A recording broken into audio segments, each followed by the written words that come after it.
கிறிஸ்துவுக்குள் மிகவும் அன்பாக நேசிக்கப்பட்டிருக்கிற அருமையான சகோதர சகோதரிகள் அனைவருக்கும் நம்முடைய பிதாவாகிய தேவனாலும் நம்முடைய இரட்சகராகிய இயேசு கிறிஸ்துவினாலும் கிருபையும் சமாதானமும் உண்டாவதாக என்ற ஒரு அன்பின் வாழ்த்துக்களோடு கூட இந்த நாளிலே கூட நாம் இன்று மாலை இந்த ஒரு பாடத்திற்குள்ளாக தியானத்திற்குள்ளாக நாம் வந்திருக்கிறோம்.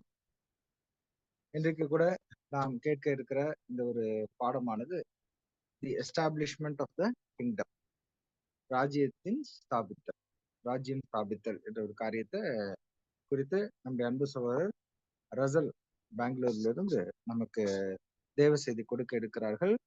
இந்த ஒரு கூட்டத்தை ஆரம்பிக்கும் வண்ணமாக நம்மை ஜெபத்திலே வழிநடத்தும்படியாக நம்முடைய அன்பு சகோதரர் அருள்மணி அவர்களை அன்போடு கேட்டுக்கொள்கிறேன். Thank you brother. நாம் ஜெபிப்போம்.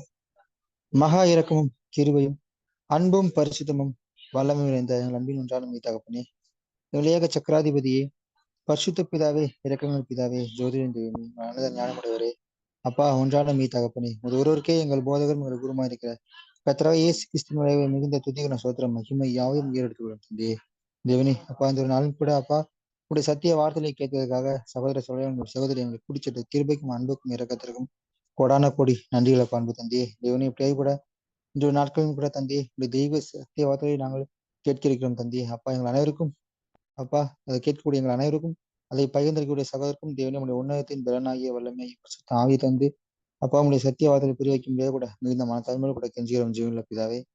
அப்பா அப்படியே கூட கேட்க போகின்ற சத்தியத்தை நாங்கள் விட்டுவிடாதபடி அதை தொடர்ந்து நாங்கள் எங்கள் வாழ்க்கையில் ஒவ்வொரு நாளும் அபியாசப்படுத்தி வாழவும் தேவன் தாமே அனுமதிக்கக்கூடிய சூழல் மத்தியில் நாங்கள் பொறுமையோடும் சகிப்புத்தன்மையோடும் கடந்து சென்று கிறிஸ்துவின் சாலையடை தேவன் தாமே உதவி செய்யுங்க ராஜா.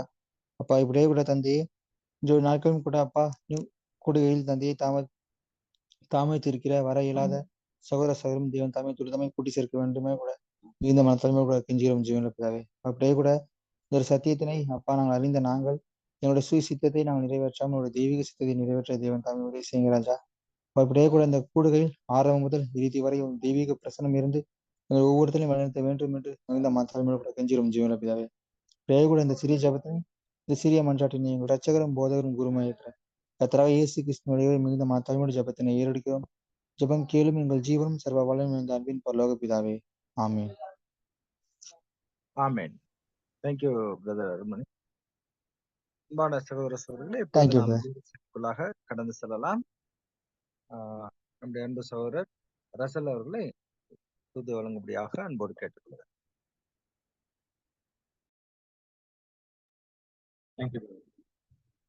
கிறிஸ்துவின் அன்பாக நேசிக்கப்பட்டிருக்க அருமையான சகோதர சகோதரர்கள், தேவனுடைய பெரிதான கிருபையினால நாம் சகோதர சகோதரர்களாக ஒன்று கூடிய மாணவர்கள் தேவனுடைய வார்த்தையை தியானிப்பதற்கு தேவன் நமக்கு ஏற்படுத்தி இருந்திருக்கின்ற ஒரு பெரிதான வாய்ப்பிற்காக பிதாவாக தேவனுக்காண்டவராக இயேசு கிறிஸ்து மூலமாக நம்முடைய நன்றியை நாம் தெரிவித்துள்ளோம். அதோடு கூட வாஞ்சோடு கூடியிருக்கிற உங்கள் அனைவரும் மற்றும் தேவனுடைய சமாதானம் அவருடைய கிருபை தங்கிப்பதாக இந்த வாழ்த்துக்களோடு பிரியமானவர்கள், இன்றைக்கு நாம சகோதர சொன்ன வண்ணமாக ராஜ்யத்தினுடைய ஸ்தாபனம், எஸ்டாப்ளிஷ்மெண்ட் ஆஃப் தி கிங்டம்.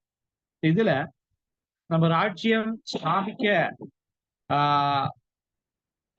படுவதற்கு முன்பு, ராஜ்யம் கண்ணுக்கு தெரிகிற ராஜ்யம் ஸ்தாபிக்கப்பட்ட முன்பு சம்பவிக்க வேண்டியவர்கள், கண்ணுக்கு தெரிந்த ராஜ்யம் ஸ்தாபிக்கப்பட்ட பிறகு சம்பவிக்க வேண்டியவர்கள், இந்த ரெண்டு விஷயத்தை நம்ம முடிஞ்ச அளவுக்கு நம்ம சுருக்கமாக செய்யலாம். இந்த ஒரு பாடத்துக்கு ஆதாரமாக எடுத்துக்கொண்ட ஒரு வசனமானது 3ஆம் அதிகாரம் 8 மற்றும் 10 வசனங்கள் ஒரு முறை நம்ம வாசிக்க கேட்கலாம். வெளிப்படுத்தின விசேஷம் 3ஆம் அதிகாரம் வசனம் 8 மற்றும் 10. உன் கிரியைகளை அறிந்திருக்கிறேன்.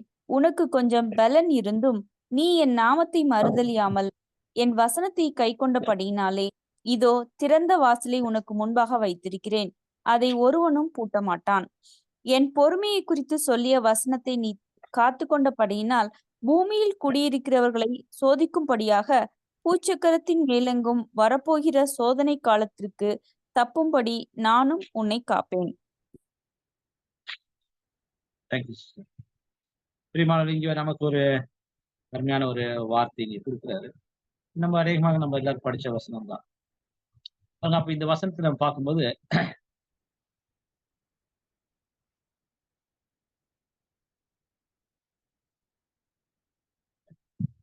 Now it's clear.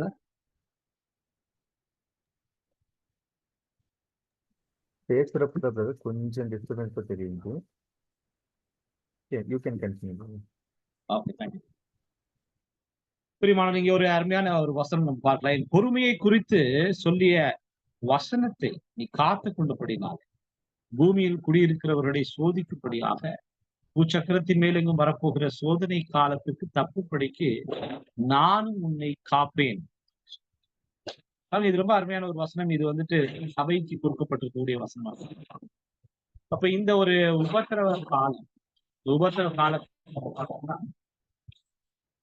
உபத்திரவ காலத்துல சபைக்கு தேவன் இப்படிப்பட்ட ஒரு வாக்குத்தத்தமான ஒரு வசனத்தை கொடுப்பதுதான். இதுல நம்ம பார்க்கும்போது இந்த ஒரு உபத்திரவ காலம் அப்படின்னு நம்ம சொன்னா, இந்த மகா உபத்திரவ காலத்துல 4 விஷயங்களையும் வந்து நம்ம கேட்போம் பொதுவாக. அதாவது இந்த உலகத்துல சம்பவிக்க வேண்டியவைகள், ராஜ்யம் ஸ்தாபனம் ஆவதற்கு முன்பாக சம்பவிக்க வேண்டியவைகள் சொல்லும் போது எல்லாருடைய மைக்க ஆன் பண்ணி பேசலாம். எல்லாரும் கொஞ்சம் அதுக்கு வாய்ப்பு. ஓகே, அப்ப நம்ம எதிர்பார்க்க வேண்டியவைகள் என்ன? ராஜ்யம் கண்ணுக்கு தெரிய ராஜ்யம் இப்போ நீங்க பாத்தீங்கன்னா அது ஸ்தாபிக்கப்படுவதற்கு முன்பு இப்ப நம்ம பார்க்க இந்த காலத்தில் நம்ம எதையெல்லாம் எதிர்பார்க்க வேண்டியவர்களாக நம்ம தேவனுடைய தீர்க்கதரிசன வசனங்கள்ல நம்ம என்னென்ன காரியத்தை நம்ம எதிர்பார்க்கணும்? நீங்க யார் வேணும் நீங்க பதில் சொல்லலாம். இது பொதுவான ஒரு கேள்வி.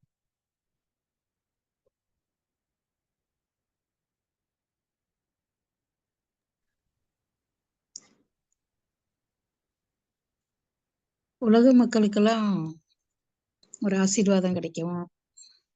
Okay, very good. உலக மக்களுக்கு ஆசீர்வாதத்தின் ஒரு காலம். Very good. அப்புறமா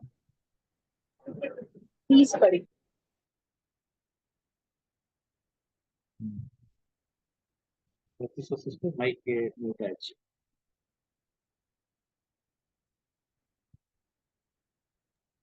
சமாதானம் கிடைக்கும்னு சொல்றாங்க. சமாதானம் பாருங்க, நான் இப்ப சொல்றது வந்து உலகத்தின் உபத்திரவம் இல்லையா? ஸ்டார்டிங் அதான் நம்ம பார்க்கணும். ஃபர்ஸ்ட் உலகத்தினுடைய அடி, அப்புறமா அவருடைய ராஜ்யத்தினுடைய அந்த ஸ்தாபனம் பார்க்கணும்.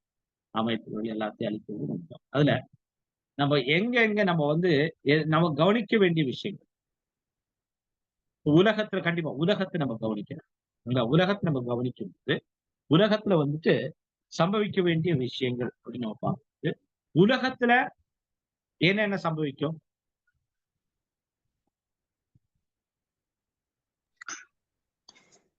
உலகத்துல மகா உபத்திரவம். ஆமா, மகா உபத்திரவம். கரெக்ட். அதுல நம்ம நிறைய வசனங்கள், தீர்க்கதரிசன வசனங்கள் நம்ம பார்த்துக்கோங்க. மனுஷர் இதுல இந்த உபத்திரவத்துல ஒருவனாவது தப்பி போவதில்லை. அப்புறம் தேசங்களின் குடியிருக்கிறவர்களை நான் தத்தளிக்க பண்ணுவேன். இது கர்த்தருடைய அந்த ஒரு சோதனை, அந்த ஒரு காலம் நம்ம பார்க்கிறோம். அப்ப அந்த ஒரு கர்த்தருடைய சேனை வந்து அந்த உலகத்தை, முழு உலகத்தையும் தத்தளிக்க பண்ணக்கூடிய ஒரு அது மாத்திரமல்ல, நோயின் காலத்துல நடந்தது போல இது மனுஷகுமார் காலத்தில் நடந்தது. அப்புறம் 4 காற்றுகள், அதனுடைய அந்த 4 காற்றுகள் வந்து அழித்து போகும். இதெல்லாம் வந்துட்டு உலகத்தின் மேல சம்பவிக்க வேண்டிய விஷயங்கள். நம்பர் 1. வேற நம்ம எங்க என்ன எதிர்பார்க்கலாம்? உலகம் நீங்க சொன்னீங்க, கரெக்ட். வேற நெக்ஸ்ட் தேவனோட நீதி. தேவனுடைய நீதி. ஓகே, தேவனுடைய நீதி தான். அதான் நீதி தான் சரி கட்டும் நாள் இல்லைங்களா? நீதியை சரி கட்டும் நாள். அது உலகத்தின் மேல அதெல்லாம் சம்பவிக்கும். இப்ப நம்ம உலகத்தை பார்க்கிறோம். சரி, உலகத்தின் மேல இதெல்லாம் நடக்கும். வேற யாரை பார்க்கலாம்? இஸ்ரேல் ஜனங்களை பார்க்கலாம். இஸ்ரேல் ஜனங்களை நம்ம பார்க்கணும். ஏன்னா இஸ்ரேல் ஜனங்களை நம்ம பார்க்கும்போது நிறைய தீர்க்க தரிசனங்கள் அவர்களை பற்றி அங்க கொடுக்கப்பட்டிருப்பதாக நம்ம பார்க்கிறோம். அப்ப அந்த இஸ்ரேல் ஜனம் கூட்டி சேர்க்கப்படுறது, அதுக்கப்புறமா அவர்கள் ஆவியை பெற்றுக்கொள்ளக்கூடிய ஒரு யாக்கோபுக்கு இக்கட்டு காலம், அரபு தேசங்கள் எல்லாம் வந்துட்டு அவங்க சூழ்நிலை, அது இஸ்ரேலே நம்ம பார்க்கணும். ஓகே, நெக்ஸ்ட் திரள் கூட்டத்தை. ஓகே, திரள் கூட்டத்துல என்ன பார்க்கலாம்? அந்த உபத்திரவத்துல அவங்க மாட்டிக்குவாங்க. ஓகே, அப்புறமா அவங்களுடைய சபை விசுவாச அவங்க ஓட்டத்தை முடிச்சிருப்பாங்க. Very good. சபை சரிங்களா? நம்ம முதல்ல பார்க்க வேண்டியது நெக்ஸ்ட் சபை. உலகம், இஸ்ரேல், சபை. Very good. இஸ்ரேல்ல கூட நம்ம சில விஷயத்தை நம்ம பார்க்க வேண்டியது இருக்குது. அந்த தீர்க்கதரிசனம் நிறைவேற வேண்டியது இருக்குது. சபை மத்தியில சபை மீது நிறைவேறக்கூடிய விஷயம். சபை வந்துட்டு அங்க அவர்கள் வந்துட்டு எடுத்துக்கொள்ளப்படுவாங்க. சபை வந்துட்டு அவங்களுடைய நிறைய அதை நம்ம பார்க்க சபை பத்தி சொல்லும் போது நிறைய தீர்க்க தரிசனங்கள் சொல்லப்பட்டிருக்கு நம்ம பார்க்கிறோம். ஏவான் ஸ்நானகன் பத்தி ஒரு உதாரணத்தை நமக்கு கொடுக்குறாரு இல்லையா? அப்புறம் ஏரோது பத்தி நம்ம பார்க்கிறோம். நம்ம இந்த அரசியல் ரீதியாக நம்ம பார்க்கிறோம். ஏரோதியால் இதெல்லாம் நம்ம பார்க்கிறோம். சலோமி இல்லைன்னா இதெல்லாம் நம்ம பார்க்கிறோம். அதெல்லாம் நமக்கு வந்துட்டு நிழல் பொருளுமாக நமக்கு கொடுக்கப்பட்டது. இதெல்லாம் வந்துட்டு சம்பவிக்க வேண்டியவைகள் சபையில. அடுத்தது நெக்ஸ்ட்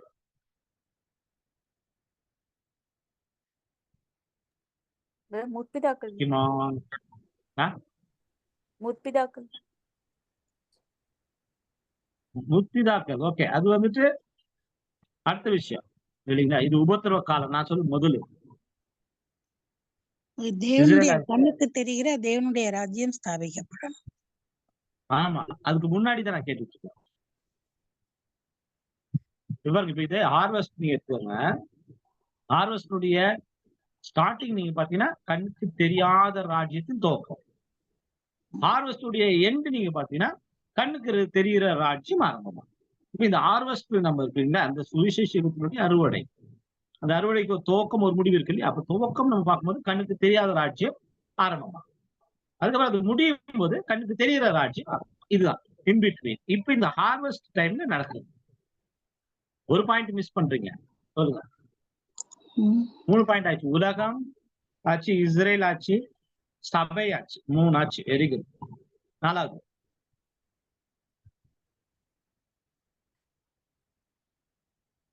முக்கியமான பாயிண்ட் விட்டீங்களா?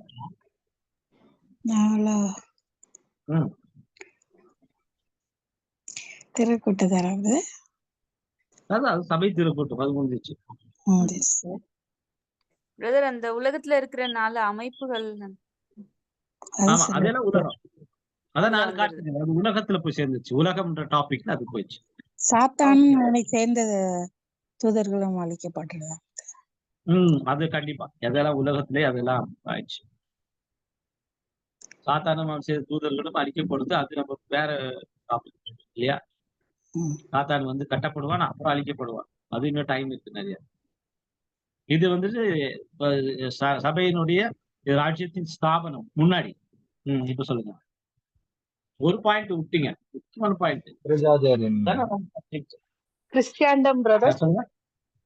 கிறிஸ்டியாண்டம் கிறிஸ்டன் பெயர் சபை பாபிலோன். அது ரொம்ப முக்கியம் இல்லையா? இப்ப பாபிலோன்ல நீங்க பார்க்கும்போது நிறைய விஷயங்கள் பாபிலோன் அடிப்படையாக கொண்டிருக்குது. பாபிலோன் என்ன நடக்கும்? ஒரு விஷயம் சொல்லுங்க பார்க்கலாம்.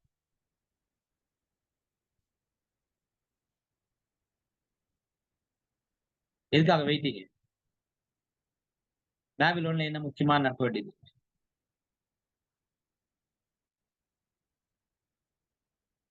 பாபிலோன்ல என்ன நடக்குது?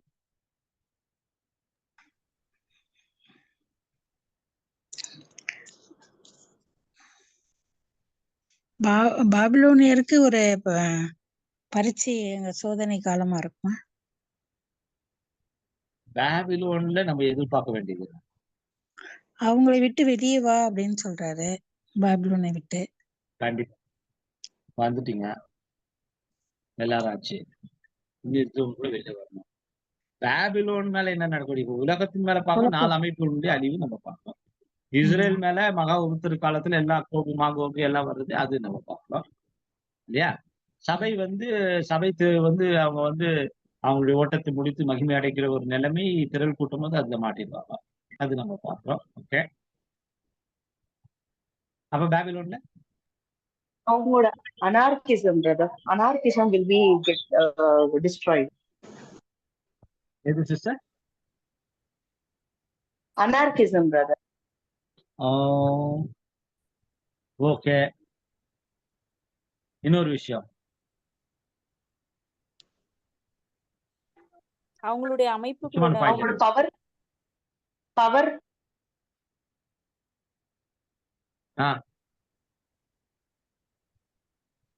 Power Their power, brother. Their power will be destroyed, brother. இல்ல, இன்னொன்னு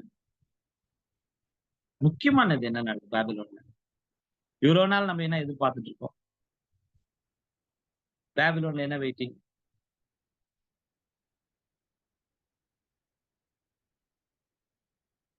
கொஞ்சம் உங்களுக்கு எல்லாமே தெரியும். வலு சொற்பம் தள்ளப்படுறதாங்க.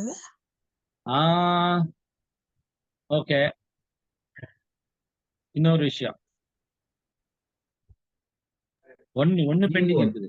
யூனியன் இல்ல, union Babylon Sai Kumar almost. ஆமா, ஆல்மோஸ்ட் பக்கத்துல வந்துட்டீங்க. இன்னும் கொஞ்சம் ட்ரை பண்ணும். எந்திரக்கல்ல கட்டி அதுக்கு முன்னாடி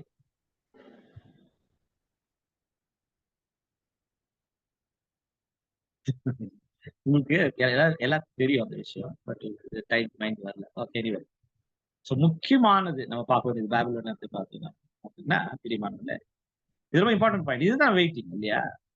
அந்த ஒரு சொரூபமானது உருவாக்கப்பட வேண்டும். வெயிட்டிங் அதுதான் சொரூபம் இல்லையா? சொரூபம் எது? சொரூபத்தை உருவாக்குறது யாரு? மிருகம், பெப்பசி. சொரூபம் புராட்டஸ்டன்ட் அமைப்பு. இந்த புராட்டஸ்டன்ட் அமைப்பு உருவாக்குறது எது? இந்த சொரூபத்தை உருவாக்குறது எது? மிருகத்தை மாறியே ஒத்ததாக ஒரு சொரூபம் செய்யலாம் அப்படின்னு அந்த எஃபர்ட் போடுறது. அந்த சொரூபத்தை உருவாக்குறது யாரு?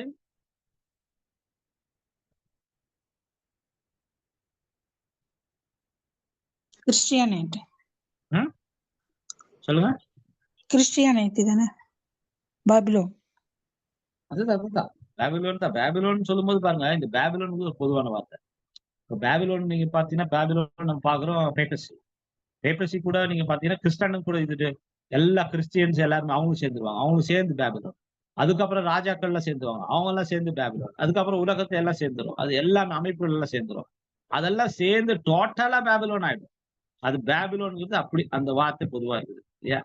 இப்ப கிறிஸ்டண்டத்துல நீங்க பார்க்கும்போது, கிறிஸ்டண்டத்துல வந்து மிருகம் என்பது பேப்பஸ், சொரூபம் என்பது புராட்டஸ்டன்ட் அமைப்பு இல்லையா? இதை உருவாக்குது யார்? இந்த சொரூபத்தை உருவாக்குது யார்? இத கேள்வி. Antichrist, brother. Hope. போப்பு அமைப்பு தான் வந்துட்டு மிருகம் என்று சொல்லப்படுது இல்ல, பீஸ்ட். Beast image. இந்த இமேஜை கிரியேட் பண்றது யார்? அதுதான் நம்மளுக்கு கொஸ்டின். மிருகத்தை போலவே ஒரு சொரூபத்தை செய்வோம் அப்படின்னு சொல்றது யாரு? அங்கதான் நம்ம வாட்ச் பண்ணணும் அவங்கள. அவங்க தயாராயிட்டாங்களான்னு. அவங்க யாரு? க்ளூ, ரெவலேஷன் 13 சாப்டர் எடுத்து படிக்க. இப்ப சொல்லுங்க. க்ளூ கொடுத்தாச்சு. ரெவலேஷன் 13. வலு சொற்பம்.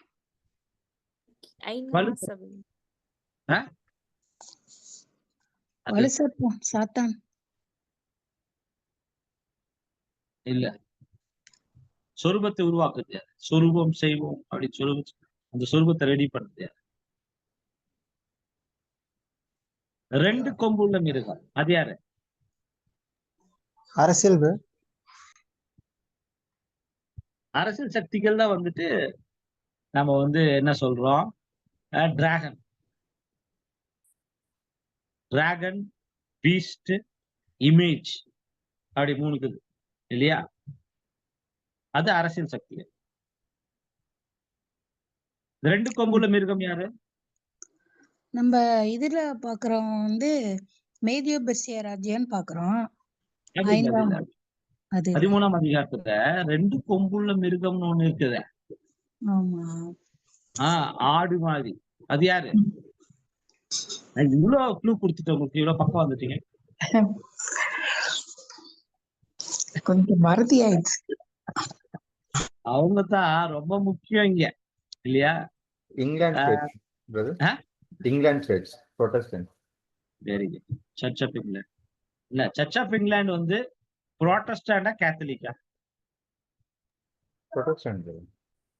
பாத்தீங்களா, அதுதான் வஞ்சனை என்று சொல்றது. 13ஆம் அதிகாரத்தை சொல்றது பாக்குறோம். அவங்க வந்து அவங்க ஆக்சுவல் கேத்தலிக் இப்போ வரைக்கும் இல்ல. கேத்தலிக்கு அவங்க என்ன சொல்றாங்கன்னா, கேத்தலிக்ன்ற பேர்ல அவங்க இருக்கிறாங்க இப்போ வரைக்கும். ஆனா அது யாருக்குமே தெரியாது. சரிங்களா? அது ரொம்ப முக்கியமான ஒரு விஷயம். அது யாருக்குமே தெரியாது. அது வந்து வஞ்சனையா எல்லாத்தையுமே வஞ்சித்திருக்கிறதாக நம்ம பார்க்க தெரியுமா? அதனால இந்த இது வந்து ஆங்கிலிக்கன் ஆங்கிலிக்கன் இல்ல, இல்லைங்களா, கேத்தலிக் ரிஃபார்ம் சொல்றாங்க. நீங்க பாத்தீங்கன்னா இந்த பேர்ல தான் அவங்க இருக்காங்க இது வரைக்கும். ஆனா யாருக்குமே அது. ஆனா புராட்டஸ்டன்ட் அமைப்புகளுக்கெல்லாம் தலைவரா ஹெட்டா இருக்கிறாங்க. அதுதான் பெரிய வஞ்சனை. எல்லாருக்கும் என்ன தெரியும்னா, சர்ச் ஆஃப் இங்கிலாந்து புராட்டஸ்டன்ட் நினைச்சுக்கிறாங்க. அவங்க புராட்டஸ்டன்ட் தெரியாது. இந்த புராட்டஸ்டன்ட் அமைப்புகளுக்கெல்லாம் தலைவர் அவங்க தான். போப் இல்ல, church of England. Church of England தான் வந்து இந்த சர்ச் ஆஃப் இங்கிலாந்து தான் இந்த சொரூபத்தை உருவாக்குது. யார் போலவே மிருகத்தை போலவே ஒரு சொரூபத்தை உருவாக்கும் போன்ற அந்த எஃபர்ட் எடுக்கிறது church of England. Okay, right.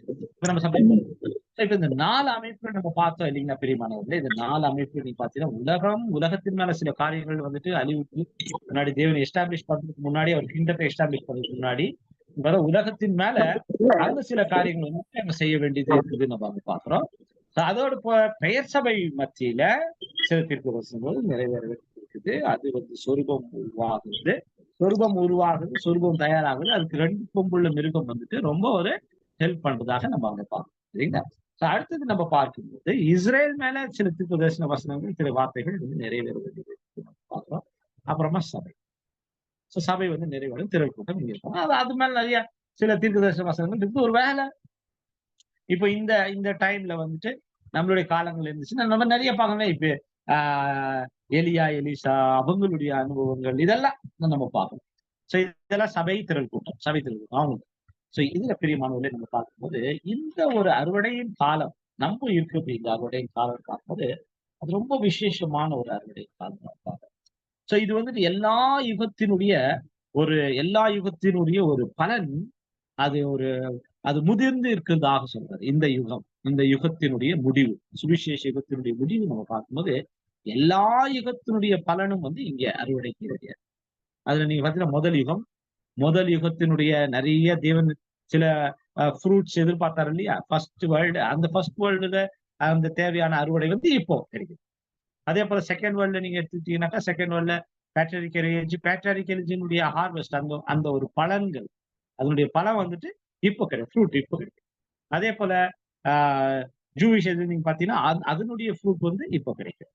அதே போல சுவிசேஷ யுகத்தினுடைய பலன் கூட இப்ப கிடைக்கும். அதுதான் எல்லா யுகத்தினுடைய பலன். அந்த மாதிரியான ஒரு யுகத்துல நாம இப்போ வாழ்ந்து கொண்டிருக்கோம் நம்ம பார்க்கணும். பெரிய அப்ப இது நீங்க பாத்தீங்கன்னா இந்த ஒரு நாள் என்ன சொல்றாருன்னா, இந்த அறுவடை காலத்தை கர்த்தர் தன்னை ஆயத்தம் பண்ணும் நாள் என்று இந்த ஒரு யுகமானது சொல்லப்படுகிறது. அது அறுவடையின் காலம். அப்ப இந்த அறுவடையின் காலத்தில் நீங்க பாத்தீங்கன்னா முதலாவதாக கலைகளானது சுட்டரிக்கப்பட வேண்டும், மணிகளானது களஞ்சியத்துல சேர்க்கப்பட வேண்டும். அப்ப பாபிலோனுடைய நியாய தீர்ப்பு அங்க நடக்கும். பாபிலோனுடைய நித்திய அழிவுக்குள்ளாக பாபிலோன் அங்க போகுது. மணிகள் வந்து சேர்க்கப்படும். திரள் கூட்டம் வந்து அங்க அவங்களுடைய உயிர்த்தெழுதல், முற்பிதாக்களுடைய உயிர்த்தெழுதல், அடுத்தது அந்த ஒரு உலக அமைப்புகள், இதனுடைய முழுமையான உலக அமைப்புடைய அழிவு. இதுதான் இந்த ஹார்வெஸ்ட். அதுல இந்த பாபிலோனுடைய நியாய தீர்ப்பு நீங்க பார்க்கும்போது தேவனுக்கு அது ரொம்ப முக்கியமான ஒரு விஷயம். அந்த பாபிலோனை நியாயம் தீர்த்தார் தேவன். பாபிலோன் என்ன ரொம்ப தேவனுக்கு வந்துட்டு கோபமா இருக்குது. அந்த பாபிலோன் மேல தேவன் கோபமா இருக்குது. என்னங்க ஒரு முக்கியமான ஒரு விஷயம் சொல்ல பார்ப்போம். பாபிலோன் மேல தேவன் வந்து அவ்வளவு கோபாக்கினையே அவங்க மேல சொல்லியதுக்கு அந்த ஒரு முக்கியமான காரணம் என்ன? சிலை வழிபாடு. அப்புறமா நெக்ஸ்ட் இன்னும் உபதேசம். அப்புறம் மனம் திரும்பாது வேற. Fornication brother. ஓகே, வேற இன்னொன்னு.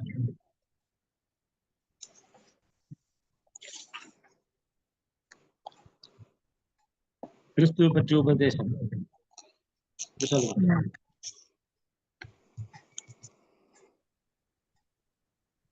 தன்னை என்ன பண்றாங்க?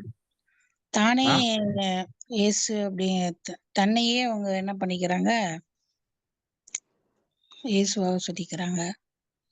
இந்த பாயிண்ட் ரொம்ப இம்பார்ட்டன்ட், மைண்ட்ல வச்சுக்கோங்க. இவ்வளவு கோவம் ஏன் அவர் மேல, பாபிலோன் மேல இவ்வளவு கோவம் அப்படி சொல்லும்போது, நீங்க தேர்ட் வால்யூம் நீங்க எடுத்து இது பண்ணிக்கோங்க. நான் இங்கிலீஷ் வச்சுக்கணும், பேஜ் நம்பர் 99. அது நீங்க அதை ஃபுல்லா படிங்க. அதுல நமக்கு என்ன சொல்றாருனாக்கா, இந்த பாபிலோன் அமைப்பு மேல அவ்வளவு கோபம் இருக்கிறது காரணம் என்னன்னு கேட்டீங்கன்னா, இந்த ரான்சம் பற்றிய உபதேசம். இது ரொம்ப இம்பார்ட்டன்ட். இயேசு கிறிஸ்துடைய ஈடுபலி, இயேசு கிறிஸ்துடைய ஈடுபலி பத்தி அவங்க என்ன சொல்றாங்க?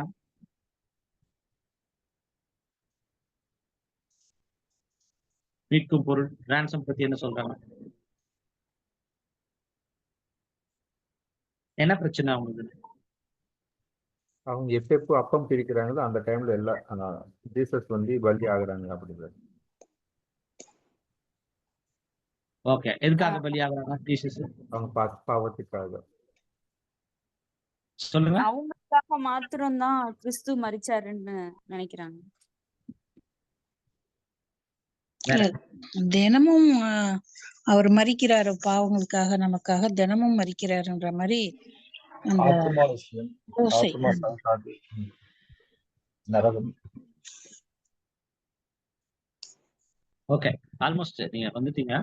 பட் ஆனா முக்கியமான விஷயம் நீங்க இது மைண்ட்ல வைங்க. இது என்னன்னா, அவங்க வந்துட்டு இயேசு கிறிஸ்துவனுடைய அந்த ஈடுபலியானது, அது ஆதாமனுடைய பாவத்திலிருந்து நம்மளை மீட்கிறதுக்காக தேவன் செஞ்சது. ஓகே, அது அவங்க ஒத்துக்கிறாங்க. ஆமா, ஆதாமனுடைய பாவத்தை மீட்கிறதுக்காக நாங்க ஒத்துக்கிறோம். ஆனால் நாம செய்யற அனுதின பாவங்களுக்கு அவருடைய பலியானது போதாது. இதுதான் அவங்களுடைய வார்த்தை. அது ஆதாம் செஞ்ச பாவத்துக்கு அவர் கொடுத்துட்டாரு, ஓகே. ஆனா நம்ம செய்யற பாவங்களுக்கு அது ஆகாது. இப்ப என்ன பண்ணலாம்? நம்ம செய்யற பாவத்துக்கு நாம திரும்பமா அவரு பலி கொடுக்கப்படணும் நமக்காக அப்படின்னு நினைக்கிறார். திரும்பமா அவரு நமக்காக பலி கொடுக்கப்படணும். இப்ப இல்லையே, இப்ப என்ன பண்ணலாம்? அது இல்லைன்னு என்ன, நம்ம அவளை உருவாக்குவோம் அப்படின்னு சொல்லி அவங்க என்ன பண்றாங்கன்னா, அவரை உருவாக்கி திரும்பவும் அவரை பலி கொடுக்கிறது. எப்பெல்லாம் நினைக்கிறாங்களோ அப்பெல்லாம் அவரை உருவாக்குவாங்க, பலி கொடுப்பாங்க. அப்போ அந்த அவரை உருவாக்குறதுக்கு தான் அந்த அப்பத்தை எடுத்துக்கின்னு அவன் வந்துட்டு 5 வார்த்தைகள் சொல்லுவாங்க இல்லையா, லத்தீன்ல. அப்ப அந்த அப்பம் என்ன ஆகுதுனாக்கா, அது அவருடைய மாம்சமாக மாறும். அப்புறமா அந்த திராட்சை ரசம் என்ன ஆகுதுன்னா அவருடைய ரத்தமாக மாறும் அப்படின்னு அவங்களுடைய உபதேசம். இதுதான் தேவனுக்கு ரொம்ப கோபாக்கினே வருது. இயேசு கிறிஸ்து ஒரே தரம் மரிப்பதும் இன்பு நியாயத்தில் படிப்பதும் மனுஷனுக்கு அங்க நியமிக்கப்பட்ட ஜீசஸ் கிரைஸ்ட் ஒரே ஒரு டைம் தான் அவர் அடிக்கப்படணும். இவங்க என்ன பண்றாங்க, நினைச்ச போல. அப்ப அந்த 5 வார்த்தைங்க சொல்றாங்க இல்லையா, அந்த 5 வார்த்தை தெரியுங்களா யாருக்காச்சும்? அதான் தேர்ட் வால்யூம் பேஜ் நம்பர் 99. யாருக்காச்சும் தெரியுமா லத்தீன் வார்த்தை? அது சொல்லும் போது அது மேஜிக். சொல்லும் போது இந்த அப்பம் வந்து மாம்சமா மாறிடும் அப்படின்னு நிறைய ஏதோ சொல்ல முடியுமா யாராச்சும்?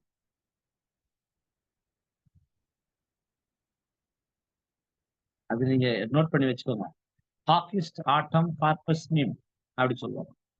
அப்படி சொல்லும் போது இந்த அப்பம் வந்து இயேசு கிறிஸ்துடைய சரீரமாக இப்ப மாறிடுச்சு, ரெடி. இப்ப நம்ம அவர் என்ன பண்ணலாம், பலி கொடுக்கலாம் சொல்லி ஒரு டைம் எப்போல்லாம் நினைக்கிறாங்களோ. இப்ப ராபோஜனம் இல்ல, பகல்ல எப்போ கல்யாணத்துல இதுல என்ன சாவுல எப்ப நினைக்கிறாங்களோ அப்பெல்லாம் இது பண்ணும். இதெல்லாம் ரொம்ப அருவருப்பான. ஏன்னா அவருடைய மகனை இப்படி எல்லாம் அப்ப எப்படி இருக்குன்னு நினைச்சுப்பாங்க பிதாவாகிய தேவனுக்கு. அவர் எவ்வளவு ஒரு பலி வந்துட்டு அவ்வளவு அருமையான பலி. அந்த பலி அவ்வளவு அருமையா இருந்ததுனால பிதாவாகிய தேவன் அதை ஒரு பாவ நிவாரண பலியாகவே அதை ஏற்றுக்கொண்டாங்க. ரான்சம் பிளஸ் பாவ நிவாரணம் ரெண்டுமே ஆயிடுச்சு. தேவன் எப்படி அதை வந்துட்டு அக்செப்ட் பண்ணாரு தெரியுங்களா? அந்த ரான்சம் தான் கொடுத்தாரு. ஆனா அது அவ்வளவு நல்லதா இருந்ததுனால தேவன் அதை பாவ நிவாரண பலியா கூட தேவன் வந்து ஏத்துக்கிட்டாருன்னு பார்க்கலாம். அதுதான் காலையினுடைய பலியை வந்து ஜீசஸ் கிரைஸ்ட் வந்து அது அடையாளமா இருக்குது. அதனால அவ்வளவு நல்ல அந்த பலியை இவங்க என்ன பண்றாங்கன்னா மீண்டும் மீண்டும் மீண்டும் மீண்டும். அதனால பிரியமானவர்களே, இந்த ஹார்வெஸ்ட்ல வந்து இந்த அமைப்பு மேல வரக்கூடிய அந்த அழிவு அது ரொம்ப பயங்கரம். அதனால என்ன சொல்றாருன்னா, இந்த ஒரு ஹார்வெஸ்ட், இந்த ஒரு ஹார்வெஸ்ட் பீரியட் இருக்கு பார்த்தீங்களா, இந்த ஹார்வெஸ்ட் பீரியட் பத்தி சொல்லும்போது தேவன் அருமையான ஒரு வசனத்தை சொல்றாரு. ஐசாயா 28:21, ஏசாயா 28:21 இருந்து சில வசனங்கள் 21 படிங்க. ஏசாயா 28ஆம் அதிகாரம் வசனம் 21. கர்த்தர் தமது கிரியையாகிய அபூர்வமான கிரியையை செய்யவும் தமது வேலையாகிய அபூர்வமான வேலையை நிறைவேற்றவும் அவர் பெராக்சீம் மலையிலே எழும்பினது போல எழும்பி கிபியோனின் பள்ளத்தாக்கிலே கோபம் கொண்டது போல கோபம் கொள்வார். இதுதான் இந்த ஹார்வெஸ்ட் பத்தி சொல்லப்பட்டிருக்க வசனம் தெரியுமா? ஆனா இங்க என்ன சொல்றேன்னா அபூர்வமான அப்படி சொல்லப்பட்டிருக்கு இல்லையா, வேலைகளை செய்யவும் அபூர்வமான கிரியைகள். ஆனா இது இங்கிலீஷ்ல படிங்க சிஸ்டர், இங்கிலீஷ்ல பாருங்க. கேஜேவி இருக்கா?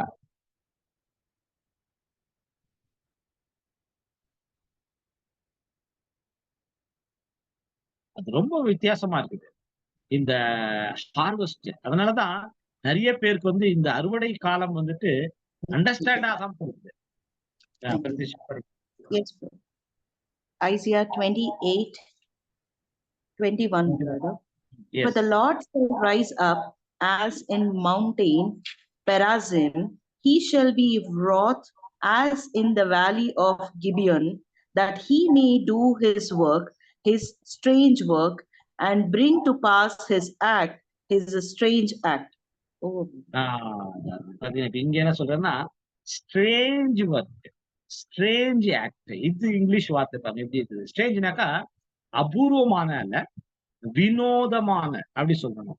அப்ப பாருங்க, தேவன் தம்முடைய வினோதமான கிரியைகளை செய்கிறார். யோசித்து பாருங்க. வினோதமான யோசிக்க முடியாத, யோசித்து பார்க்க முடியாத, அப்படிதான் வினோதமான ஸ்ட்ரேஞ்ச் ஆக்ட், ஸ்ட்ரேஞ்ச் ஒர்க். அப்ப இந்த ஹார்வெஸ்ட் பீரியட் எப்படி பிரியமானவர்களே, அது வந்துட்டு ரொம்ப வினோதமான வேலைகள். அதனாலதான் இந்த ஹார்வெஸ்ட வந்துட்டு இன்னைக்கு நிறைய பைபிள் ஸ்டூடெண்ட் கூட அதை அண்டர்ஸ்டாண்ட் பண்ணலாம். மெயின் இது ரொம்ப முக்கியமான வேலை. இந்த ஹார்வெஸ்ட வந்து நம்ம அண்டர்ஸ்டாண்ட் பண்ணணும். இப்ப இந்த ஹார்வெஸ்ட் நம்ம அண்டர்ஸ்டாண்ட் பண்ணணும் அப்படின்னாக்கா அதை பத்தி ரொம்ப தெரிஞ்சுக்க வேண்டியது முக்கியமான விஷயம். அது ரொம்ப அபூர்வமா வினோதமான வேலைகளாக அது இருக்கும் நம்ம பார்க்கணும். இல்ல அதுதான் நம்ம பார்த்தீங்கன்னா இது உலக ஜனங்களுடைய பார்வைக்கு எப்படி இருக்குனாக்கா ஸ்ட்ரேஞ்ச் ஆக்ட். இது வந்து தேவனுடைய ராஜ்யத்தின் ஆரம்பம். தேவனுடைய ராஜ்யத்தின் ஆரம்பமா இப்படி இருக்குமா அப்படின்னு சொன்னா அது அந்த கண்ணுக்கு தெரிகிற அந்த ஒரு ஆளுகை வர வரைக்கும், கண்ணுக்கு தெரியாத ஆளுகை வந்து 1874 ஆரம்பமானதை நம்ம பார்க்கணும். அப்ப இந்த அறுவடை எப்படி இருக்கும் அப்படின்னு நீங்க பாத்தீங்கன்னா, அது சபை மகிமை அடையும் வரைக்கும் இந்த கண்ணுக்கு தெரியாத ஆட்சி நடந்து. அது எப்படி இருக்குனாக்கா அந்த அறுவடையின் காலம் ரொம்ப ஸ்ட்ரேஞ்ச், அது வந்து வினோதமானதாக இருக்குன்னு நம்ம பார்க்க தெரியுமா? இப்ப நம்ம அந்த காலம் அதனாலதான் வினோதமா இருக்கிறத உலக ஜனம் தெரியாது. ஆனா நம்ம அதை உத்து பார்க்கும்போது அது நமக்கு ரொம்ப கிளியர் ஆகும். முதல்ல அந்த வேலைகள் நீங்க பாத்தீங்கன்னாக்கா கலைகளை கற்றுக்கும் மணிகளை களஞ்சியத்தில் சேர்க்கிறதும் முதல் பணி, ராஜ்யத்தின் முதல் பணியானது அது அங்க நடந்துட்டு தெரியுமா? சரி, இந்த ராஜ்யத்தின் முதல் பணி அங்க நடக்கும்போது பிரியமானவர்கள் இதுதான் மணிகளை வந்து களஞ்சியத்துல சேர்க்கக்கூடிய அந்த வேலைகள் நம்ம பார்க்கிறோம். அவருடைய 2ஆம் வருகையில முதல் அங்க செய்யறார். பிரதான அறுவடையாளராக நம்முடைய ஆண்டவர் வந்து அவர் முதலில மணிகளை களஞ்சியத்துல சேர்க்கும் வேலையை அவங்க செய்கிறதாக நம்ம பார்க்கிறோம். இந்த டைம்ல ஒரு அருமையான ஒரு வசனத்தை சொல்றாரு பாருங்க. Revelation 7th chapter 1-4. நான் வந்து இன்னைக்கு ஒரு மிக்ஸ்அப் சப்ஜெக்ட் தான் உங்களுக்கு. இது வந்துட்டு 4th வால்யூம் தான். அதுல வந்துட்டு சில உங்களுக்கு கொஞ்சம் புரியும் வகையில சில பாயிண்ட்ஸ் மாத்திரம் நான் பேசுறேன். Revelation 17th chapter 1-4. வெளிப்படுத்துற விசேஷம் 7ஆம் அதிகாரம், 7th chapter 7ஆம் அதிகாரம் 1-4. வெளிப்படுத்தின விசேஷம் 7ஆம் அதிகாரம் வசனம் 1 முதல். இவைகளுக்கு பின்பு பூமியின் 4 திசைகளிலும் 4 தூதர்கள் நின்று பூமியின் மேலாவது சமுத்திரத்தின் மேலாவது ஒரு மரத்தின் மேலாவது காற்று அடியாதபடிக்கு பூமியின் 4 காற்றுகளையும் பிடித்திருக்க கண்டேன். ஜீவனுள்ள தேவனுடைய முத்திரை கோலை உடைய வேறொரு தூதன் சூரியன் உதிக்கும் திசையிலிருந்து ஏறி வர கண்டேன். அவன் பூமியையும் சமுத்திரத்தையும் சேதப்படுத்துவதற்கு அதிகாரம் பெற்ற அந்த 4 தூதரையும் நோக்கி, நாம் நமது தேவனுடைய ஊழியக்காரரின் நெற்றிகளில் முத்திரை போட்டு தீரும் அளவும் பூமியையும் சமுத்திரத்தையும் மரங்களையும் சேதப்படுத்தாதிருங்கள் என்று மகா சத்தமிட்டு கூப்பிட்டான். முத்திரை போடப்பட்டவர்களின் தொகையை சொல்ல கேட்டேன். இஸ்ரவேல் புத்திரருடைய சகல கோத்திரங்களிலும் முத்திரை போடப்பட்டவர்கள் 144,000 பேர். பாருங்க, இந்த வசனம் வந்து ரொம்ப ஒரு அருமையான வசனம் இல்ல. சோ இது வந்துட்டு இந்த ஒரு இப்ப நம்ம பார்த்துட்டு இருக்கக்கூடிய இந்த ஸ்ட்ரேஞ்ச் ஆக்ட்னு சொல்றாங்க. இந்த இது ஒரு ஹார்வெஸ்ட் பீரியட் சொல்றாங்க. இப்படி பின்பு 4 திசைகளிலும் 4 தூதர்கள் நின்று கொண்டு பூமியின் மேலாவது சமுத்திரத்தின் மேலாவது ஒரு மரத்தின் மேலாவது காற்று அடியாதபடிக்கு பூமியின் 4 காற்றுகளையும் பிடித்திருக்க கண்டேன். 4 திசைகளும் பாத்தீங்கன்னா அந்த 4 காற்றுகள் நமக்கு தெரியும் இல்லையா? அந்த 4 காற்றுகள் வந்து அது இந்த பூமி மேல அடிக்காதபடிக்கு, இல்ல சமுத்திரத்தின் மேல அடிக்காதபடிக்கு, ஒரு மரத்தின் மேல அடிக்காதபடிக்கு புடிச்சு நின்றுட்டு இருக்காங்களாமா டைட்ட. அப்ப சொல்றாங்க, ஜீவனுள்ள தேவனுடைய முத்திரை கோலையுடைய வேறொரு தூதன் சூரியன் உதிக்கும் திசையிலிருந்து ஏறி வர கண்டேன். இந்த டைம்ல அவர் ஒருத்தர் தேவனுடைய முத்திரை கோலை வச்சிருக்கிறார், சீல். இந்த முத்திரை கோலை வச்சிருக்கக்கூடிய வேறொரு தூதன் சூரியன் உதிக்கும் திசையிலிருந்து ஏறி வர கண்டேன். அவர் என்ன சொல்றாருன்னா, பூமியையும் சமுத்திரத்தையும் சேதப்படுத்துகிறதற்கு அதிகாரம் பெற்ற அந்த 4 தூதர்களை நோக்கி, நாம் நமது தேவனுடைய ஊழியக்காரர்களுடைய நெற்றிகள்ல முத்திரை போட்டு தீரும் அளவும் பூமியையும் சமுத்திரத்தையும் மரங்களையும் சேதப்படுத்தாதிருங்கள் என்று மகா சத்தமிட்டு கூப்பிட்டு சொன்னார். அப்ப முத்திரை போடப்பட்டவருடைய தொகை பார்த்தோம் 1,44,000 பேர். எல்லாம் இஸ்ரேலுடைய கோத்திரங்களும் சகல உலகத்தின் எல்லாம் 12ஆம் அதிகாரத்துல நம்ம அதை வந்து கிளியரா நம்ம படிக்கிறோம். பூமியிலிருந்து மீட்டுக் கொள்ளப்பட்டது இல்லையா? 14ஆம் அதிகாரம் பூமியிலிருந்து மீட்டுக் கொள்ளப்பட்டவர் 1,44,000 பேர். ஓகே, அப்ப அந்த 1,44,000 தேவனுடைய ஊழியக்காரர்கள் அவர்களுடைய நெற்றிகள்ல முத்திரை போட்டு தீரும் வரைக்கும் இந்த 4 காற்றுகளையும் எது மேலேயும் படக்கூடாது, அப்படி பிடிச்சு வச்சு. இப்ப பூமியின் மேலாவது அந்த காற்று அடிக்க கூடாது. பூமி எதை குறிக்குது? இதெல்லாம் சிம்பாலிக் லாங்குவேஜ், இதே அடையாள பாஷை. பூமி எதை குறிக்குது? இங்க அத பழைய பரம்பரையாவே அத கடைபிடிச்சிட்டு வரவங்களை குறிக்குது. சமுத்திரம் எதை கேக்குது? சமுத்திரம் ஜனங்கள், அமைதியற்ற ஜனம், ஒரு குழப்பமுள்ள ஜனங்கள். ஓகே, மரம் எதை குறிக்குது? அது ரொம்ப தலைவர்களை குறிக்குமா? அப்படி வேற கொஞ்சம் ட்ரை பண்ணுங்க பாருங்க. என்ன பாருங்க, இப்ப 4 காற்றுகள் வந்து குடிச்சு வச்சுட்டு இருக்காங்களா, எது மேல இப்ப இது அடிக்க போகுது அப்படின்னு சொல்லும்போது பூமி மேல அடிக்க போகுது, சமுத்திரத்தின் மேல அடிக்க போகுது, மரங்கள் மேல அடிக்க போகுது. 4 காற்றுகள் விட போறாங்க. அதுக்குள்ள ஒரு தூதன் வந்து என்ன பண்ணிட்டாரு, முத்திரை கோலை வச்சுக்கிறவரு ஸ்டாப் பண்ண சொல்றாரு. வெயிட் பண்ணுங்க. எதுக்காக? நாம் நமது தேவனுடைய ஊழியக்காரருடைய நெற்றிகள்ல முத்திரை போட்டு முடிக்கணும். அது வரைக்கும் வெயிட் பண்ணுங்க. அது வரைக்கும் யார் மேல கூட இந்த காத்து அடிக்க கூடாது. உபத்திரவ காலம் பாக்குறோம் இல்ல, அந்த உபத்திரவ காலம் யார் மேலேயும் வராதபடிக்கு இதை குடிச்சு வைக்க சொல்றாரு. அப்போ இதுல பூமி என்பது பெரியமானவர்ல, இதெல்லாம் சிம்பாலிக் லாங்குவேஜ், இதெல்லாம் நீங்க மைண்ட்ல வச்சுக்கோங்க. நான் வேணா உங்களுக்கு நான் அதை ஷேர் பண்றேன். A to Z அந்த சிம்பிள்ஸ் உடைய மீனிங் என்னென்ன வருது. நான் ஒரு சின்ன ஒரு இது இருக்குது, ஒரு 4-5 பேஜஸ், அது நான் கன்ஃபியூஸ் நீங்க எல்லாரும் யூஸ் பண்ணுங்க. இது பூமி என்பது நீங்க பாத்தீங்கன்னாக்கா, அது ஒருவேளை நீங்க வந்து டைவர்டிஸ் புக் யாருன்னா சொல்லிச்சுன்னா தமிழ்ல கூட நம்ம போட்டோம், ஒரு வசனமே சத்தியம், அந்த புக்குடைய சென்டர்ல வந்து இது விளக்கம் எல்லாம் கொடுத்துருக்கோம். பூமி என்பது அது ஒழுங்கிற்கு உட்பட்ட ஒரு சமுதாயம் ஒழுங்குக்கு உட்பட்டு இருக்கும், அதுக்கு பேர் பூமி என்று சொல்லலாம். அது சமுத்திரம் என்பது ஒரு ஒழுங்குக்கு உட்படாத, ஒழுங்கில்லாத ஒரு சமுதாயம் நம்ம பார்க்கலாம். இப்ப பாருங்க, இப்ப நீங்க ஒரு கிறிஸ்டியன் ஒரு சமுதாயத்தை நீங்க எடுத்துக்கோங்க, ஒரு அமைப்பு. அந்த அமைப்புல சில அமைப்புல நீங்க பாத்தீங்கன்னா ரொம்ப சைலண்டா இருப்பாங்க, ரொம்ப ஒழுக்கமா இருப்பாங்க. அந்த அமைப்பை வந்து அந்த ஜனங்களை வந்து அப்படியே ஒரு ஒழுக்கத்துக்குள்ள நடத்திட்டு போவாங்க. சில இந்துக்களுடைய அமைப்புல நீங்க பாத்தீங்கன்னா அவங்க எல்லாம் நல்லா அந்த ஒயிட் ட்ரெஸ் எல்லாம் போட்டுட்டு, காலில் வந்து செப்பல் கூட போடாம, ஒரு சின்ன எறும்பு பூச்சி கூட நம்ம மிதிக்க கூடாது அப்படின்லாம் சொல்லிட்டு ரொம்ப ஒரு பக்தியா வாழ்ந்துட்டு, அது வந்து பூமி என்று சொல்லப்படும். ஒழுங்குக்கு உட்பட்ட ஒரு சமுதாய அமைப்பு. அது ஒரு பூமி தான். அது வந்துட்டு உலகம். இந்த பூமியில அந்த மாதிரி இருப்பாங்க, அதுக்கு பூமி என்று பேரு. சமுத்திரம் என்று சொல்லும் போது ஒரு அமைப்பு எப்படி இருக்குன்னாக்கா, ஒழுங்குக்கு உட்படாத அமைப்புகள்.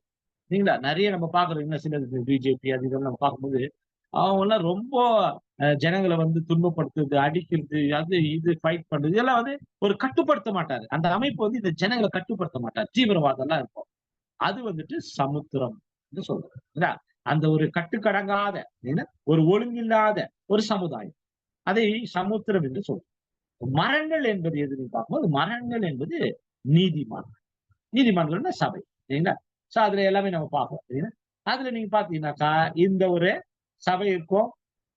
அப்ப அந்த சபை அதுதான் சொல்றாங்க, இந்த 4 காற்றுகள் வந்துட்டு அது ஒழுங்குள்ள அந்த சமுதாயத்தின் மேலாகட்டும், ஒழுங்கற்ற சமுதாயத்தின் மேலாகட்டும் ஒரு நீதிமான் யாரு மேலேயும் அடிக்கக்கூடாது. ஏன்னா அந்த அழிவை கொண்டு வரக்கூடாது. ஏன்னா காற்றை விட்டுட்டாங்கன்னா அது அழிவை கொண்டு வந்துடும். அதனால அவர் என்ன சொல்றாருன்னா, பிடிச்சு வைங்க.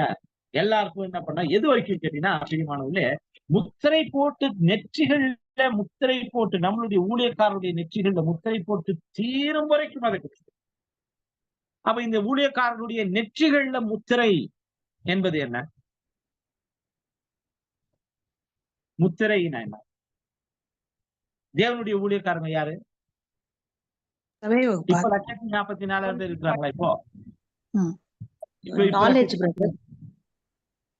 Giving a knowledge to the 144, brother. Okay, வேற ஆல்மோஸ்ட் ஜஸ்ட் வந்தாங்க இல்லையா? இப்ப பாருங்க, கர்த்தரை போல இயேசுவின் சுவாபங்களை தடுத்து கொள்றது. ஓகே, வேற ட்ரூத் பிரதர். கிறிஸ்துவின் சாயல் brother. ட்ரூத். ஓகே, இன்னும் கொஞ்சம். கிறிஸ்துவின் சாயல். கிறிஸ்துவின் சாயல். கிறிஸ்துவின் சாயலை அணிந்து கொள்வது. ஓகே, வேற பிதாவாகிய தேவன் மற்றும் கர்த்தரா இயேசு கிறிஸ்துவ பற்றி ஒரு முழுமையான அறிவுக்குள்ள போனவர். ஜான் 17:3. 17:3. ஓகே, வேற இன்னொன்னு? Intellectual அப்படி ஒரு முத்திரை போடுறாரு அப்படி இருக்கு பிரதர் ஒரு ரீப்ரிண்ட். எதுல சிஸ்டர் சொல்லுங்க? இன்டெலெக்சுவல், அது சபைக்கு எல்லா ட்ரூத் தெரிஞ்சு. கரெக்ட், ஆல்மோஸ்ட் நீங்க பக்கத்துல வந்துட்டீங்க. பட் ஆனா முழுமை இல்ல. முழுமையை சொல்லுங்க. தெய்வீக முழுமை அடையணும், அவங்களுடைய பணி முடிவு. ஓகே சார், பாருங்க, இது ரொம்ப இம்பார்ட்டன்ட். இந்த விஷயத்தை நீங்க மைண்ட்ல வைங்க. Isaiah sorry Ezekiel 9th chapter. இப்ப சொல்லுங்க, உடனே படிக்க கூடாது. எசேக்கியல் 9th சாப்டர் என்ன இருக்குது? எடுத்து படிக்கிற அளவுக்கு டைம் நம்ம கொடுக்கலையே. அது நிறைய இருக்கு, 11 வருஷம் படிக்க முடியாது. ஓகே, இப்ப பாருங்க, இது ரொம்ப முக்கியம் பிரியமானது. 3 நாள் படிக்கணும். எசேக்கியேல் 9ஆம் அதிகாரம் வசனம் 3 முதல். அப்பொழுது இஸ்ரவேலின் தேவனுடைய மகிமை கேருபீன்களில் இருந்து எழும்பி ஆலயத்தின் வாசற்படியிலிருந்து சணல் நூல்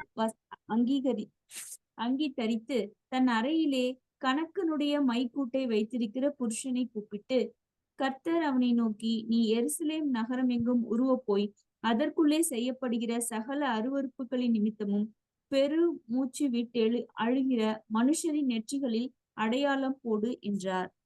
பாத்தீங்களா, இது ரொம்ப முக்கியம். பாத்தீங்க வசனம் இல்ல, அதை என்ன சொல்றாரு நீங்க பாத்தீங்கன்னாக்கா, இப்ப வந்துட்டு இந்த ஒரு சணல் நூல் வஸ்திரம் தெரிவித்திருக்கிறவருடைய பார்த்துட்டு தன் அறையிலே மைக்கூட்டை வச்சிருக்கிறாரு, கணக்கனுடைய மைக்கூட்டை வைத்திருக்க ஒரு புருஷனை கூப்பிட்டு அவர் கர்த்தரை அவரை நோக்கி, நீ எருசலேம் நகரம் எங்கும் போய் அதற்குள்ளே செய்யப்படுகிற சகல அருவருப்புகளின் நிமித்தமாக பெருமூச்சு விடுகிற மனுஷருடைய நெற்றிகள்ல அடையாளம் போடு. இதுதாங்க அந்த முத்திரை. இந்த முத்திரை நீங்க 2ஆம் வசனம். வசனம் 2. அப்பொழுது இதோ 6 புருஷர் வெட்டுகிற ஆயுதங்களை தங்கள் கைகளில் பிடித்துக்கொண்டு வடக்கே பார்த்த உயர்ந்த வாசலின் வழியிலிருந்து வந்தார்கள். அவர்களில் சணநூல் அங்கி தரித்து தன் அறையில் கணக்கனுடைய மைக்கூட்டை வைத்திருக்கிற ஒருவன் இருந்தான். அவர்கள் உள்ளே அங்க கணக்கனுடைய மைக்கூட்டை வைத்திருக்கிற ஒரு ஒருத்தர் இருந்தார். யார் அவர்? Seventh angel. சரிங்களா? அத கணக்கனுடைய மைக்கூட்டை வச்சிருக்கிற ஒருத்தர் இருந்தார். அந்த கணக்கனுடைய மைக்கூட்டை வச்சிருக்கிறவர் இப்ப என்ன சொல்றாருனாக்கா, நீ போயிட்டு அங்க எருசலேம் நகரத்துக்கு உருவ போய் அதற்குள்ளே வந்து செய்கிற அருவருப்பு நிமித்தமாக பெருமூச்சு விடுகிற மனுஷருடைய நெற்றிகள்ல முத்திரை போடணும். எதுல? அவரு வச்சிருக்கிற மைக்கூட்ல இருந்து. மைக்கூட்னா பெண்ணு, என்ன பெண் ஆஃப் பாஸ்டர் செவன்த் ஏஞ்சலினுடைய பெண். இந்த பெண்ல இருந்து வரக்கூடிய அந்த எழுத்துக்கள் இருக்கு இல்லைங்களா, அதுதான் அந்த மைக்கூட், அதுதான் அந்த முத்திரை. என்ன பண்ணாக்கா அந்த நெற்றிகள்ல அடையாளம் போடு. இல்ல பென் ஆஃப் பாஸ்டரஸ் அவருடைய எழுத்துக்கள் இருக்கு பாருங்க, செவன்த் ஏஜ்னுடைய எழுத்துக்கள். அந்த எழுத்துக்களை நெற்றிகள்ல போடணும். இப்ப பிரதிஷ்டை சொன்னது கரெக்ட். அதாவது அந்த ஞானத்தை கொடுக்கணும். எந்த ஞானத்தை கொடுக்கணும்னா, அவர் 7ஆம் தூதனுடைய அந்த மைக்கூட்ல இருந்து வந்த எழுத்துக்களை நெற்றிகள்ல போனோம்னா ஃபுல்லா மைண்ட்ல ஏத்தணும். பாருங்க அவர் என்ன பண்றாருனாக்கா, கடைசி வருஷம் 11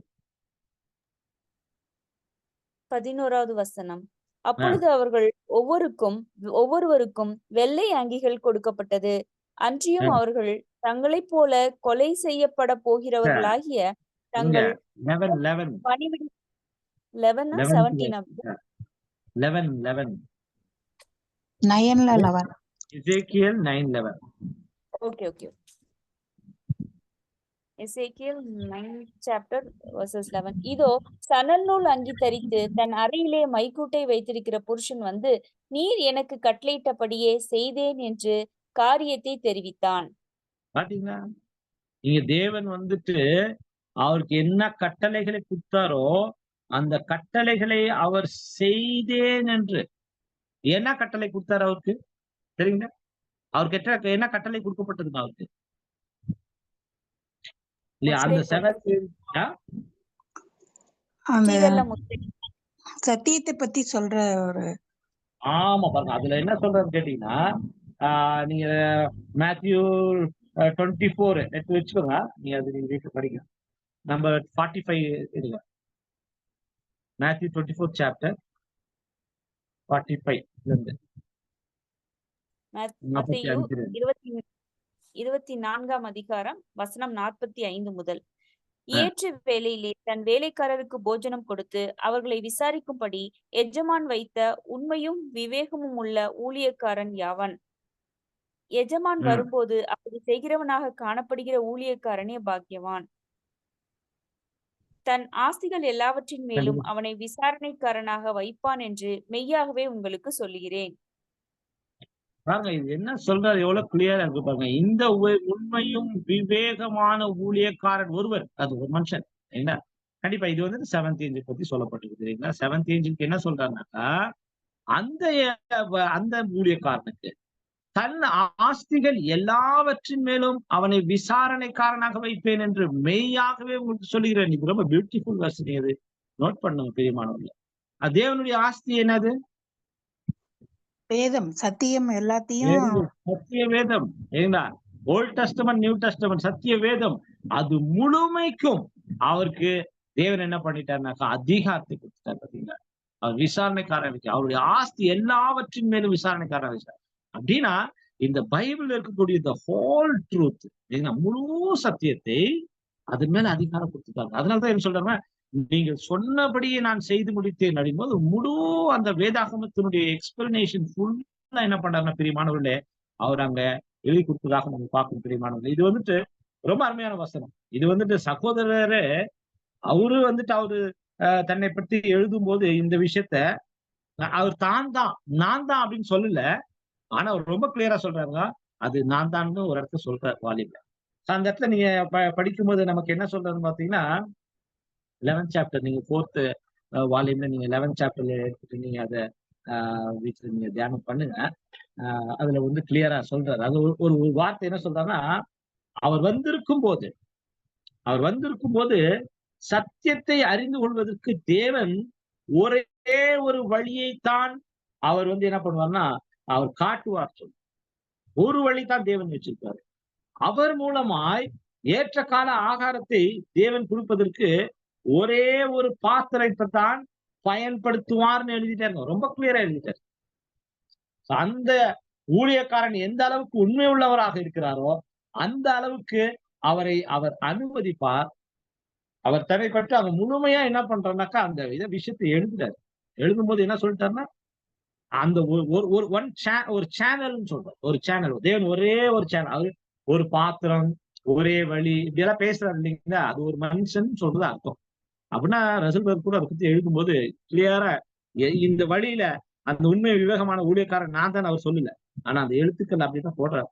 அப்பா அந்த இந்த 24ஆம் அதிகாரத்தை அந்த விளக்கத்தை நீங்க பார்த்து வந்தீங்கன்னாக்கா அந்த 45 50 வசனங்கள் விளக்கம் கொடுக்கும்போது 11th சாப்டர்ல இவ்வளவு கிளியரா எழுதுறாங்க 4th வால்யூம். அப்படின்னு நீங்க பார்த்தா இது வந்துட்டு நான் தான் இந்த ஒரே ஒரு சேனல் என் மூலியமா தான் இதெல்லாம் செய்வார். ஏன்னா அந்த ஆஸ்திகள் எல்லாவற்றிற்கும் அவரை விசாரணைக்காரன். அப்படின்னா அவர் ஃபுல்லா என்ன பண்றாருன்னா ஹோல் பைபிள்ல வந்து அதோட எக்ஸ்பிளனேஷன் எழுதிட்டாரு. எதுனா இதுதான் இந்த பரிசுத்தவான்களுடைய நெற்றிகள்ல முத்திரை போடுறது. பிரியமானவர்களே, நமக்கு எப்போ இந்த சீலிங்கே இந்த 1,40,000 நம்ம நெற்றிகள்ல எப்போ இந்த முத்திரை போட்டு முடிக்கப்படுமோ அப்ப நம்ம 1,44,000 பேர் ஆகும். எப்ப நமக்கு இந்த முத்திரை போட்டு முடிக்கப்படுதுன்னா அந்த எழுத்துக்கள் எல்லாத்தையும் நம்மளுடைய ஞானத்துக்கு நம்ம எப்ப கொண்டு போகிறோமோ அப்ப நமக்கு பிரியமானவர்களே இந்த முத்திரை போட்டு முடிக்கப்படும். எப்போ நமக்கு வந்துட்டு இந்த முத்திரை வந்து முடிவுக்கு வரும், எப்ப நம்ம நெற்றிகள்ல முத்திரை போட்டு முடிச்சிடலாம் அப்படின்னு நீங்க நினைக்கிறீங்க? சொல்லுங்க பார்க்கலாம். சின்ன ஷார்ட்டா, ஏன்னா இது வந்து ரொம்ப ஜாஸ்தியா பைபிள் ஹோல் பைபிள நம்ம படிச்சு எல்லாத்தையும் நம்ம தலையில நம்ம வச்சிருக்க முடியுமா? அப்படி இல்லை. எதை பத்தி பேசுறாங்க இங்க? அவருடைய ஆஸ்திகள் எல்லாவற்றுக்கும் விசாரணைக்காரனாக வைத்தாரு. அவருடைய ஆஸ்திகள் எல்லாத்தையும் எதுல அடக்கிட்டாரு? உங்களுக்கு 91 சப்ஜெக்ட் இப்ப சொல்லுங்க. 6 volumes and tabernacle. இதை வந்துட்டுங்க பிரியமானவர்களே, இதுதான் முழு வேதாகமத்தினுடைய விளக்கம். அதாவது முதல் வால்யூம் எழுதுனதுக்கும் கடைசி வால்யூம் எழுதுறதுக்கும் ஒரு பெரிய ஒரு கேப் இருக்குங்க. 17 வருஷங்கள் ஆச்சு. முதல் வால்யூம் எப்ப எழுதப்பட்டுச்சு? டேட்டு வருஷம் சொல்லுங்க. ஃபர்ஸ்ட் வந்துட்டு அவர் வந்து டேபர்நாக்கிள் தான் எழுதினார் இல்லைங்களா? 1881 டேபர்நாக்கிள் தான் எழுதினார் ஃபர்ஸ்ட். அதுக்கப்புறம் ஃபர்ஸ்ட் வால்யூம் எழுதினார். ஃபர்ஸ்ட் வால்யூம் எப்ப எழுதினாரு? இதெல்லாம் நம்ம வந்து டக்க நம்ம மைண்ட்ல வச்சுக்கணும். நீ அதை மைண்ட்ல வச்சுக்கணும். ஏன்னா இது மைண்ட்ல வச்சு நம்ம எதுவும் பண்ண போறது இல்லை. ஆனா என்னன்னா அந்த வால்யூமை நம்ம எந்த அளவுக்கு அதை வியாக்கியானம் பண்றோம், எந்த அளவுக்கு அதை படிச்சு மைண்ட்ல வச்சுக்கிறோமோ அதுதான் முத்திரை. இந்த வால்யூம்ல இருக்கக்கூடிய அந்த சத்தியங்களை நம்முடைய மைண்ட்ல வைக்கிறதாங்க முத்திரை. அதுதான் நம்ம பார்த்தீங்கன்னா first volume 1886, second volume 89, third volume 1890 90 எழுதப்பட்டது. இது பாருங்க, இது ஒரு வால்யூம்க்கு இன்னொரு வால்யூம்க்கு எவ்வளவு பெரிய கேப் இருக்குது. அந்த கேப்ல நீங்க பாத்தீங்கன்னா ஃபர்ஸ்ட் வால்யூம் அவர் எழுதும்போது செகண்ட் வால்யூம் எழுதுற அவருக்கு ஐடியாவே கிடையாது. அவருக்கு இல்ல. தேவன் வந்து என்ன கொடுக்குறாருன்னா ஃபர்ஸ்ட் நாலேஜ் கொடுத்துட்டு அதுக்கப்புறம் இதை பத்தி எழுதணும்ன்ற அந்த வெளியெல்லாம் அந்த அறிவு பெற்றுக்கொண்டு அதுக்கப்புறம் தான் அவர் எழுத ஆரம்பிச்சார். இப்படித்தான் தேவன் கொடுத்தாங்க. எல்லாம் வரிசை எழுதி போல. ஆனா 5வது வால்யூம் எழுதும் போது சொல்றாரு, நான் புது சிருஷ்டிக்குன்னு சொல்லி உங்களுக்கு இன்னொரு வால்யூம் போட்டு தரேன், 6வது எழுத போறேன் அப்படின்னு சொல்றாரு. ஃபர்ஸ்ட் வால்யூம் எழுதும் போது செகண்ட் வால்யூம் அவர் எழுத போறான்னு அவருக்கே தெரியாது. அப்படி தேவன் வந்து இந்த வால்யூம்ங்கிறது ஏதோ ஒரு பேசிக் ஸ்டடிஸ் கிடையாது. Total Bible scripture study. அதனால வந்து என்ன ஸ்கிரிப்சர் ஸ்டடி தமிழாக்கம் கூட பண்ண முடியாது. ஸ்கிரிப்சர் ஸ்டடி எவ்வளவு ரொம்ப அருமையான வார்த்தை அங்க போட்டு நம்ம பாக்குறோம். அடுத்து நீங்க பாத்தீங்கன்னா 4th வால்யூம் ரொம்ப முக்கியமா 1897 4th வால்யூம் ஆனது எழுதப்பட்டது. 5th வால்யூம் 99 எழுதப்பட்டது. 6th வால்யூம் பாத்தீங்கன்னாக்கா 1904ஆம் ஆண்டு 6th வால்யூம். அப்படின்னா 4th வால்யூம் நீங்க பாத்தீங்கன்னா 1894 எழுதுறாரு. ஆனா எழுதி முடிச்சுட்டு நீங்க பாத்தீங்கன்னா பெரியமானவர்கள அதுக்கு 2 முன்னுரைகளை எழுதுறாரு. அது எப்ப எழுதினாரு? சில அனுபவங்களை பெற்றுக்கொண்டு முன்னுரைகளை எழுதுறாரு. எப்ப எழுதுறாரு? 16 ஒரு முன்னுரை எழுதுறாரு. 1916 அவர் மறிக்கிறதுக்கு இல்ல அது திரைக்கு அந்த பக்கம் போகிறதுக்கு முன்னாடி இல்லைங்களா, அவர் சேஞ்ச் ஆகிறதுக்கு முன்னாடி நீங்க பாத்தீங்கன்னா அந்த மாசம் இந்த கடைசி 30 நாளுக்கு முன்னாடி, அக்டோபர் 30 நாளுக்கு முன்னாடி என்ன பண்றாருனாக்கா இதை வந்துட்டு அவரு எழுதுறாரு. 1964 ஃபர்ஸ்ட், செகண்ட் இன்னொன்னு 1912 இல்லைங்களா. 2 முன்னுரைகள் எழுதியாரு. இந்த 2 முன்னுரைகள் எழுதும்போது பிரியமானவர்களே, தான் எழுதி கொடுத்த அந்த வார்த்தைகள்லாம் இருக்குது இல்லைங்களா, எழுதி கொடுத்த வார்த்தைகள்லாம் நிறைவடைஞ்சு இப்ப ப்ராசஸ்ல போயிட்டு இருக்குது. நம்ம சொன்ன மாதிரியே நடக்குது பாத்தீங்களா. நம்ம அன்னைக்கு எழுதினமா இந்த புக்ல இருக்க மாதிரியே இப்ப அந்த காலங்கள் போயிட்டு இருக்கு பாத்தீங்களா. அப்படின்னு சொல்லி வேர்ல்டு வார் நடந்துகிட்டு இருக்குது. நடந்து ஃபர்ஸ்ட் வேர்ல்டு வார் நடந்துட்டு இருக்குது, செகண்ட் வேர்ல்டு, அதை பார்த்துட்டு என்ன பண்றாரு பிரியமானவர்களே, இந்த ஒரு முன்னுரையை எழுதுகிறார். எனக்கு அந்த முன்னுரை எழுதுறாரு அப்படின்னு பார்த்து நாம சொன்ன மாதிரி இந்த புத்தகத்துல இவ்வளவு காரியங்கள் நிறைவடைஞ்சிச்சு, இன்னும் கொஞ்சம் இருக்குது சகோதரர்களே, அது உங்களுடைய காலத்துல சம்பவிக்கும், பார்த்துக்கோங்க. அங்க நிற்கிறார். ஏன்னா அவங்க காலத்துல அவங்க எதிர்பார்த்தது முதல் உலக யுத்தம் வரும்போதே ரைட் ஆப்பா நம்ம சொன்ன மாதிரி நடந்து போச்சு, அப்ப வந்து இது முடிவுக்கு வந்துரும்ட்டு ஆயிடுச்சு, அதனால இதோட முடிஞ்சிச்சு, சபை கூட முடியுது, அப்படி ஒரு எதிர்பார்ப்புக்குள்ள வந்தாங்க. ஆனா 16 forward எழுதும்போது 1916 ஒரு விஷயத்தை கிளியரா எழுதுறாரு. ஏன்னா என்ன விஷயத்தை எழுதுறாங்க, என்ன மென்ஷன் பண்ண, நம்மளுக்கு என்ன பார்க்க சொல்ற, நீ சொல்லுங்க பார்க்கலாம். 1916 forwardல என்ன ஆகுது? இதுதான் வந்துட்டு நம்ம இப்ப என்ன பண்ணிட்டு இருக்கீங்களா, நம்ம நெற்றிகள்ல முத்திரை போட்டு, உங்க நெத்தியில நான் போடுறேன், என் நெத்தியில நீங்க போடுறீங்க, இதான் இந்த வேலை. இது அவருடைய ஸ்டடீஸ் எடுத்துட்டு நம்ம அதை படிக்கிறதுக்கு பாத்தீங்கன்னா, ஏன்னா அந்த ஆஸ்திகர் எல்லாவற்றுக்குமே விசாரணைக்காரனாக வைப்பேன்னு சொல்லிட்டாரு. அவர் ஃபுல்லா எழுதி முடிச்சு நீங்க சொன்னபடியே நான் செய்து முடித்தேன், அவர் வேலை முடிஞ்சிச்சு. இப்ப நாம நெற்றிகள்ல முத்திரை போட்டுக்கணும், அவருடைய எழுத்துக்கள் எல்லாத்தையும் நம்மளுடைய நெற்றிகள்ல வச்சிடணும். ஏன்னா அப்பதான் இப்ப இந்த வினோதமான இந்த ஸ்ட்ரேஞ்ச் ஆக்டிவிட்டி, இந்த ஹார்வெஸ்ட் பீரியட், இந்த ஹார்வெஸ்ட் பீரியட்ல என்ன நடந்துட்டு இருக்குது சரிங்களா, உங்களுக்கு தெரியுமா? ஓகே, இப்ப தேவனுடைய தெய்வீக திட்டத்துக்கு நம்ம வருவோம். Chart of ages.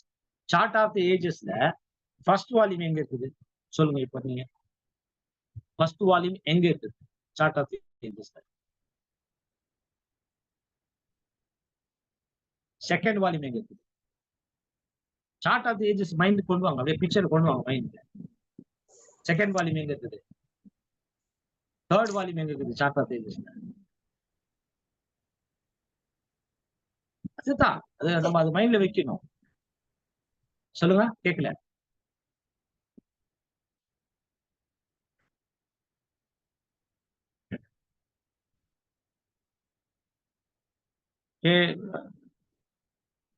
புரிஞ்சுச்சா?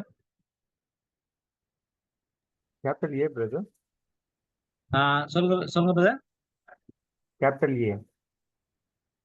சாப்டர் Capital இல்ல. A. Wall that was first value. No, not that brother. First volume chart of the ஏஜஸ்ல ஃபர்ஸ்ட் வால்யூம் அப்படின்னு இருக்கு இல்லையா? ஃபர்ஸ்ட் வால்யூம் நம்ம எங்க பார்க்கலாம்? சார்ட் ஆஃப் தி ஏஜஸ் நம்ம எங்க பார்க்கலாம் first volume?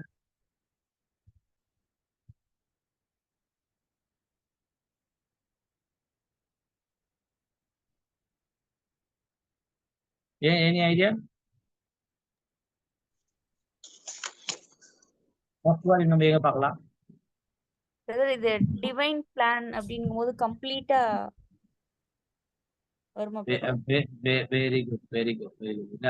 Full complete plan தான் நம்ம பார்க்கும்போது டிவைன் பிளான் நம்ம பார்க்கணும். வெரி குட் சிஸ்டர், கரெக்ட் சொன்னீங்க. செகண்ட் வால்யூம் எங்க இருக்கு?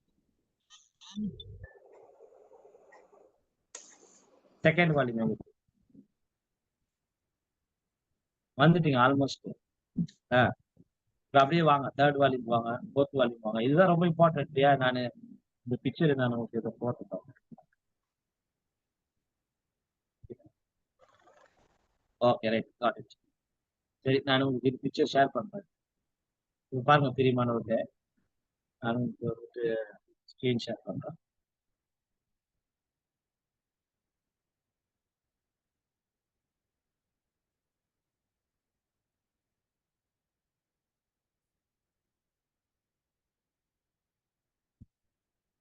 ஓகே பிரியமானவர்களே, என்னுடைய ஸ்கிரீன் பார்க்க முடியுதா? ஓகே இல்ல பிரதர். நான் ஸ்கிரீன் வரல. ஸ்கிரீன் வரல. ஸ்கிரீன் வரலையா? எஸ் பிரதர், வரல பிரதர்.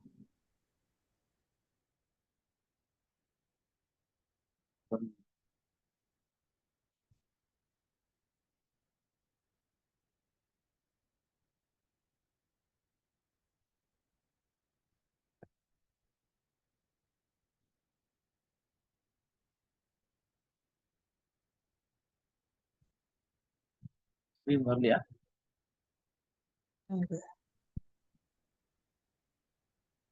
வரல பிரதர். ஜேக்கப் பிரதர், நான் உங்களுக்கு இந்த பிக்சர் அனுப்புறேன், நீங்க கொஞ்சம் போடுங்க ஸ்கிரீன்ல. உங்களுக்கு பிக்சர் ஷேர் பண்ண பாருங்க. சுவிசேஷ யுகமா பிரதர் செகண்ட் வேல்யூ? இல்ல, நான் உங்களுக்கு காமிக்கிறேன். ஜேக்கப் தான் உங்களுக்கு ஒரு இமேஜ் ஷேர் பண்ணிக்கிருப்பாங்க. அது கொஞ்சம் பவர் பாயிண்ட் போடுங்க, ஸ்க்ரீன் ஷேர் பண்ணுங்க. நீங்க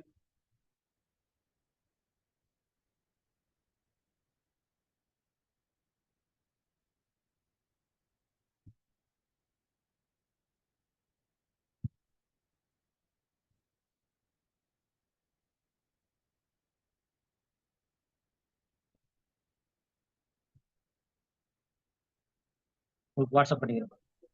ஃபோக்கஸ் பண்ணுங்க என்னதுல இந்த நம்பருக்கு ஜேக்கப். உங்களுக்கு அனுப்பிச்சுக்கிற அந்த பிக்சர் இருக்கு இல்லையா, அது வந்து நீங்க ஸ்க்ரீன் ஷேர் பண்ணுங்க. கம்ப்யூட்டர் யார் வச்சுக்கோங்க பிரதர், நான் உங்களுக்கு மெசேஜ் அனுப்பிட்டேன் பிரதர் அந்த நம்பருக்கு. ஜஸ்ட்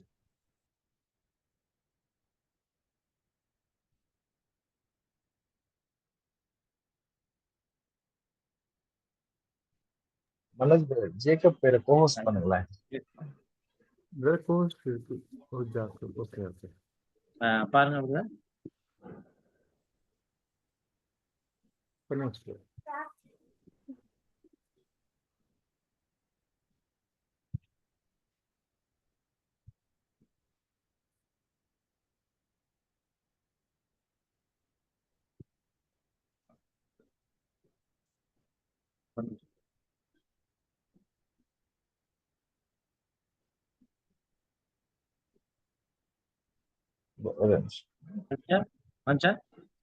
வந்துருச்சு.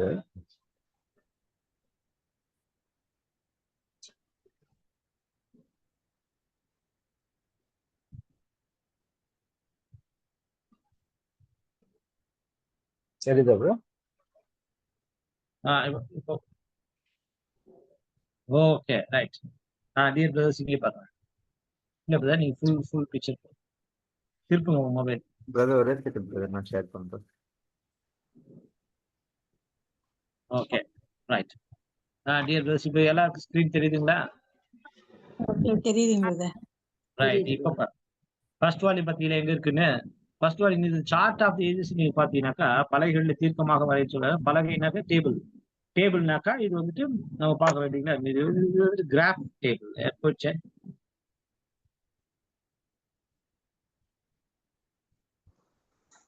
ஓகே ரைட், அப்படியே வைக்கும்.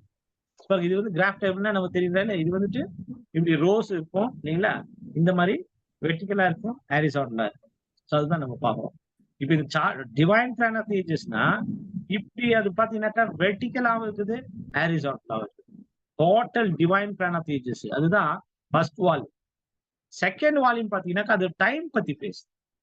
ஆதாமுடைய காலத்துல இருந்து அந்த உலகத்தினுடைய யுகத்தின் முடிவு வரைக்கும் இருக்கக்கூடிய காலங்கள் பத்தி பேசுது ரெண்டாவது வால்யூம்.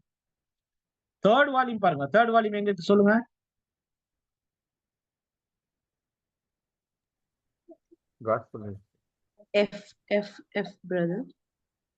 பாத்தீங்களா? தேர்ட் வால்யூம் பாருங்க எங்க ஸ்டார்ட் ஆகுது. ஃபர்ஸ்ட் ஹார்வெஸ்ட் எண்ட்ல இருந்து செகண்ட் ஹார்வெஸ்ட் எண்ட் வரைக்கும் இருக்கு தேர்ட் வால்யூம். ஃபோர்த் வால்யூம் எங்க இருக்கு பாருங்க. ஃபோர்த் வால்யூம் தான் நம்ம பாத்தீங்கன்னா இந்த ஸ்ட்ரேஞ்ச் ஆக்ட் அப்படின்னு நம்ம படிச்சோம். இப்போ வினோதமான வேலைகள் இல்லையா, அந்த வினோதமான கிரியைகள், அதுதான் ஃபோர்த் வால்யூம். பிரியமானவர்கள், ஃபோர்த் வால்யூம் அதை பத்தி பேசுதுங்க. வெறும் அந்த ஹார்வெஸ்ட் பத்தி மாத்திரம் இருக்குதுங்க. 16 பாடங்கள், 16 பாடம் ஃபுல்லா அதை பத்தி தான் பேசுது. ஃபிஃப்த் வால்யூம் பாருங்க எங்க இருக்குது. ஃபிஃப்த் வால்யூம் வந்து பாத்தீங்கன்னா இப்படி வெர்டிகலா இருக்குது, வெர்டிகலா போகுது. இதெல்லாம் ஹரிசான்டலா நம்ம பார்த்தோம். ஃபிஃப்த் வால்யூம் பாத்தீங்கன்னா வெர்டிகலா போகுது இல்லையா. ஆர் பிளேன்ல இருந்து எல் பிளேன் வரைக்கும் வெர்டிகலா போகுது. பெரும் பாதையான வழி அங்கே இருக்கும் இல்லைங்களா, ஒப்புரவாகுதல். அதை பத்தி ரொம்ப அருமையா பேசப்பட்டிருக்கு. அங்க ரேன்சம் பத்தி நம்ம படிக்கலாம். தேவனிடத்துல ஒப்புரவாகுது வெரி கிளியரா ஃபிஃப்த் வால்யூம் படிக்கணும். சிக்ஸ்த் வால்யூம் நீங்க பார்த்தா அது வெர்டிகலா இருக்குது. என் பிளேன்ல இருந்து கான்சிகரேட்டட் இல்லைங்களா, அது வந்துட்டு ஒரு ஜஸ்டிஃபைட் கண்டிஷன் இல்லைங்களா, அது ஒரு டென்டேட்டிவ் தான். ஜஸ்டிபிகேஷன், சான்டிபிகேஷன், குளோரிபிகேஷன், அதை பத்தி பேசுது இல்லைங்களா. N plane, M plane, L plane, K வரைக்கும் அது ஃபுல்லா புது சிருஷ்டியினுடைய வாழ்க்கை. அவங்களுடைய வாழ்க்கை எப்படி இருக்கும், புது சிருஷ்டின் குடும்பம் எப்படி இருக்கும், புது சிருஷ்டினுடைய பண்டிகை எப்படி இருக்கும், புது சிருஷ்டினுடைய எல்லா அமைப்புகள் எப்படி இருக்கும், அந்த சிஸ்டம் எல்லாம் நியூ கிரியேஷன் ஃபுல்லா அது இருக்கு. அந்த மகிமை அடைவது வரைக்கும் 6th வால்யூம் பேசுறது தெரியுமா? அது பாருங்க எப்படி இருக்கு, வெட்டிக்கலா இருக்கும். இதான் வால்யூம் மைண்ட் வச்சுக்கலாம். சோ இந்த 6 வால்யூம் நமக்கு டிவைன் பிளான் ஆஃப் ஏஜஸ். இதுதான் தெய்வீக திட்டம். இதுதான் ஆதியாகமத்தை வெளிப்படுத்துற விசேஷம் இருக்கக்கூடிய பைபிள். இந்த பைபிள தான் அவருடைய அந்த ஆஸ்திகள் மேல அவருக்கு அதிகாரம் கொடுக்குன்னு சொன்னாரு இல்லைங்களா? அப்ப இந்த டோட்டல் பைபிள் என்ன பண்ணிட்டாருன்னா இந்த 6 வால்யூம்குள்ள அடக்கி வச்சுட்டாரு. எல்லாம் இந்த 6 வால்யூம் ஏதோ ஒரு சிம்பிளா பேசிக் டாக்டர் நம்ம படிக்கிற 53 கிடையாது இது. இது டோட்டல் டிவைன் பிளான். இந்த 6 வால்யூம் எப்ப நீங்க உங்களுடைய நெற்றிகள்ல போட்டுக்கிறீங்களோ ஞானத்துல, அப்ப நீங்கள் முத்தரிக்கப்படுவீர்கள். அதுதான் அந்த சீலிங் சைன்ஸ். அது வரைக்கும் இந்த காற்றுகள் என்ன பண்ணா பிடித்து வைக்கப்படும் சொல்றாரு தெரியுமா? சோ இது ஜேக்கப் பிரதர், எப்ப நான் டைம் எண்ட் பண்ணேன்?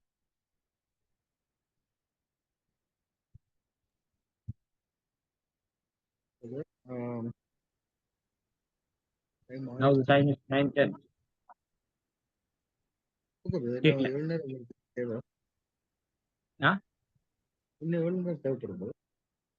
இல்ல ஓகே. நம்ம நாளைக்கு சப்ஜெக்ட் எண்ட் பண்ணேன். ஒன்றும் பிரச்சனை இல்லை. ஏன்னா பிரியமான நம்ம இன்னைக்கு நம்ம பார்க்கறதுக்கு பார்த்தீங்கன்னா, நான் இன்னைக்கு உங்களுக்கு ஜஸ்ட் ஒரு அதாவது அந்த நெற்றிகளை வெறும் அந்த ஒரு வசனத்தை மாத்திரம் நான் 4 காற்றுகளை வந்து நிறுத்தி வச்சிருக்காரு. காரணம் வந்து இந்த 1,44,000 பேருடைய நெற்றிகள்ல முத்திரை போடுறது. நெற்றிகள்ல முத்திரை போடுறது நீங்க பாத்தீங்கன்னாக்கா இந்த அந்த 7வது தூதனுடைய எழுத்துக்கள் தான் நம்ம பார்க்கலாம். அந்த எழுத்துக்கள் நீங்க பாத்தீங்கன்னா இந்த 6 வால்யூம்ஸ் இதுதான் நீங்க முத்திரை போடணும்னு நம்ம பார்க்கணும். இதுல இந்த ஹார்வெஸ்ட் பீரியட் இருக்கு பாருங்க, இந்த ஸ்ட்ரேஞ்ச் ஆக்ட் நம்ம பார்த்துருந்தா இந்த காலத்தை பத்தி நம்ம படிக்கணும். இதுதான் நம்ம முதல் துவக்கம். நீங்க பாத்தீங்கன்னா கண்ணுக்கு தெரியாத ராஜ்யத்தின் துவக்கம். அதனுடைய முடிவு நீங்க பாத்தீங்கன்னாக்கா கண்ணுக்கு தெரியற ராஜ்யத்தின் துவக்கம். இந்த இடப்பட்ட காலத்துக்கு தான் இந்த ஹார்வெஸ்ட் நடக்குது. இந்த ஹார்வெஸ்ட் தான் நம்மளுடைய சப்ஜெக்ட். சோ அந்த சப்ஜெக்ட் வந்து ரொம்ப இம்பார்ட்டன்ட். நிறைய விஷயங்கள் வந்து இருக்குது. சோ இன்றைக்கு நம்ம வந்து மேபி நம்ம இங்க நிறுத்தலாம். தேவன் சித்தமானாக்கா இதனுடைய தொடர்ச்சி வந்து நான் இன்னொரு நாளைக்கு பேசுறேன். தேங்க்யூ.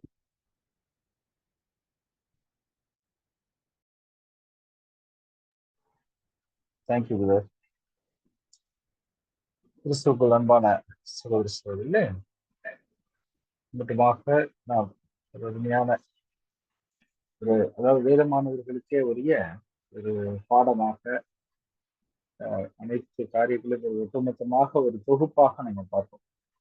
வெளிப்படுத்தும் விசேஷத்துல நமக்கு என்ன காரியங்கள் இருக்கு, வரலாற்றுல என்ன காரியங்கள், இனி என்ன நடக்க போகுது அப்படின்லாம் பார்த்துட்டு வந்துட்டு நமக்கு என்ன படிப்பு தேவை, நம்ம மைண்ட்ல எழுத வேண்டியது என்ன அப்படின்னு சொல்லி பார்த்தோம்னா நம்முடைய வேதம் இல்லைங்களா, ஸ்கிரிப்சர். அந்த ஸ்கிரிப்சரை நம்ம மைண்ட்ல ஏத்துறதுக்கு ஸ்டடீஸ் இன் த ஸ்கிரிப்சர். இப்படி அழகா நம்ம இந்த எக்ஸ்பிளனேஷன் பார்த்தோம். ஸோ நாம கட்டாயமாக நாம் என்ன பண்ணி ஆகணும் அப்படின்னா, ஒரு வேதமானவர்களாக இருக்கும்போது நம்ம அந்த 6 வால்யூமும் நம்ம முழுசா நம்ம மைண்ட்ல நம்ம ஏற்றி ஆகணும் இல்லைங்களா. ஸோ அருமையான ஒரு உற்சாகம் தரக்கூடிய ஒரு விழிப்பு தரக்கூடிய சில காரியங்களை இன்றைக்கு நாம் சகோதரர் வாயிலாக நாம் கேட்டோம். தேவன் இன்றைக்கு இப்படியாக நமக்கெல்லாம் ஒரு அருமையான விருந்தை ஏற்பாடு செய்திருக்கிறார். அதற்காக நாம் தேவனுக்கு நாம் நன்றி செலுத்துகிறோம்.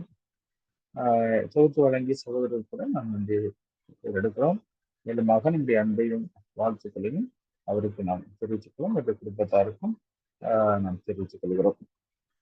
Thank you brother. வெல்கம். அன்பான சகோதர சகோதரிகளே, இன்னைக்கு நாம் இந்த ஒரு கூட்டத்தை கூட முடிக்கக்கூடிய நேரம் என்பதனால இன்றைக்கான இரவின் கீதம் இதை வாசிக்கும்படியாக சகோதரி அனு சகோதரி அனுவில்சன் வாசிக்க முடியுங்களா?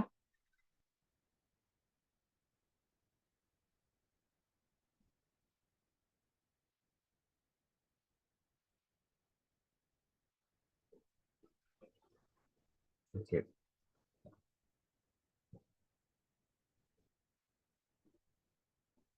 பிரதர் ரஞ்சித்.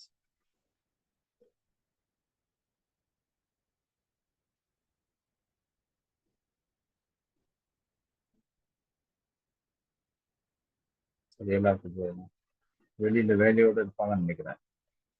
ஓகே, சகோதரி மரியா நீங்க வாசி.